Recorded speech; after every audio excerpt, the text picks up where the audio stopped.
Salut, j'espère que vous allez bien et bienvenue dans ce nouveau tutoriel Home d'Ami. Aujourd'hui, je vous propose une vidéo que beaucoup ont demandé. C'est comment est-ce qu'on crée une soupente. Alors vous allez voir, c'est pas si compliqué. Je vais vous expliquer tout ça dans la suite de la vidéo. Je vous demande déjà maintenant si cette vidéo vous intéresse de la liker et pourquoi pas de vous abonner à ma chaîne pour plus de tutoriels. Et on se retrouve tout de suite sur Home d'Ami.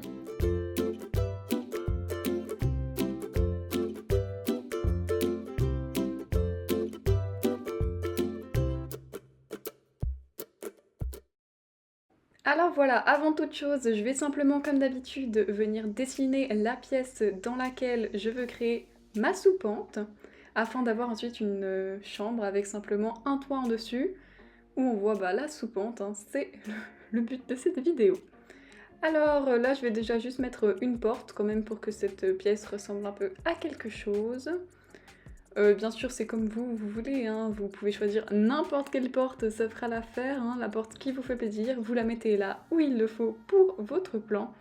Moi, je n'ai pas de plan en tête, là, je vais juste faire une soupente pour vous montrer comment est-ce qu'on fait. Donc voici la pièce sans soupente. Maintenant, pour ajouter une soupente, en fait, moi j'aimerais que ma soupente, elle soit ici, sur ce mur-là, et qu'elle vienne comme ça.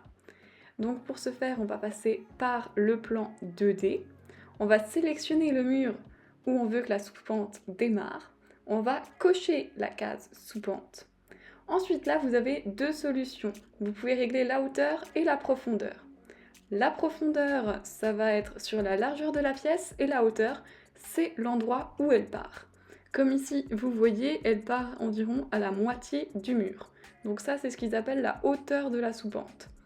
Et la profondeur, c'est par exemple si on veut qu'elle prenne toute la pièce du mur jusqu'à l'autre mur. Alors pour la hauteur, moi j'ai envie qu'elle parte vraiment du sol, donc je mets 2 cm. Et pour la profondeur, j'aimerais que ça fasse plus ou moins la moitié de la pièce. Donc je vais mettre 1,60 m, je peux mettre beaucoup plus, hein, parce que la pièce elle mesure presque 4 mètres. Donc là j'ai mis 2 mètres de profondeur. Et voilà ce que ça donne. Ma soupente part maintenant depuis le sol de ma pièce et fait presque la moitié de ma pièce. Donc voilà ce que ça donne maintenant en 3D. Maintenant, je vais également vous montrer comment est-ce qu'on ajoute une fenêtre de toit. Donc c'est comme pour tout autre type de fenêtre, on va aller dans construire. Dans construire, on va dans fenêtre et il y a une catégorie fenêtre de toit. Et vous avez ici plein de fenêtres de toit à disposition avec des couleurs différentes et des ouvertures différentes. Et ensuite, vous venez simplement la placer sur votre soupente. Donc voilà, vous la mettez là où vous le souhaitez. Moi, j'aimerais bien la mettre en face de ma porte. Donc je vais également la faire de la même largeur que la porte. Je vais faire en 2 pans parce que ça fait un peu beaucoup sinon. Comme vous venez de le voir, on peut également choisir la hauteur de la fenêtre. Donc là, ça donne comme ça. Moi, j'ai peut-être envie qu'elle soit un peu plus haute. Donc là, vous allez pouvoir les déplacer sur la hauteur de la soupente. Voilà. Et vous pouvez également, bien sûr, régler la grandeur du Velux en allant dans Modifier, comme je l'ai fait tout à l'heure. Et voilà, on a donc maintenant des fenêtres sur notre soupente.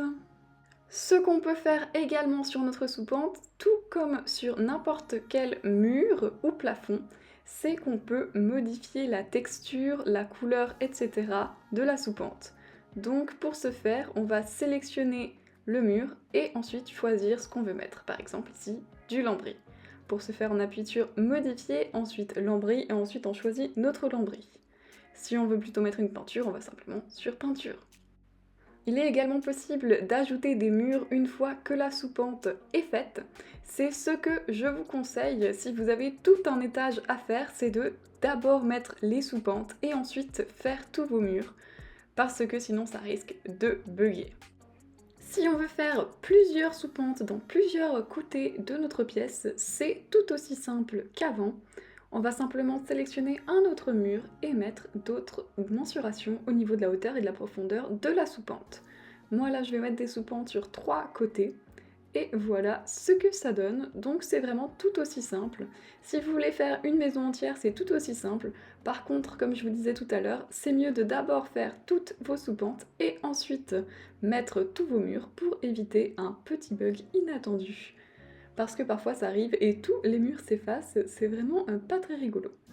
Donc voilà, et là j'ajoute un mur, comme je vous l'ai dit auparavant, après avoir mis les sous-pentes pour éviter un bug impromptu. Et voilà, c'est tout pour ce tutoriel. Comme vous avez vu, c'était vraiment pas très compliqué. Et voilà, j'espère que ce tutoriel aura pu vous aider. Si c'est le cas, n'hésitez pas à liker cette vidéo, à la partager et à vous abonner à ma chaîne, ça me fait toujours très plaisir. Vous pouvez également, si ça vous intéresse, me suivre sur Instagram, je vous mettrai mes pseudos juste là en dessous. Et je vous dis à très vite pour une prochaine vidéo. Ciao!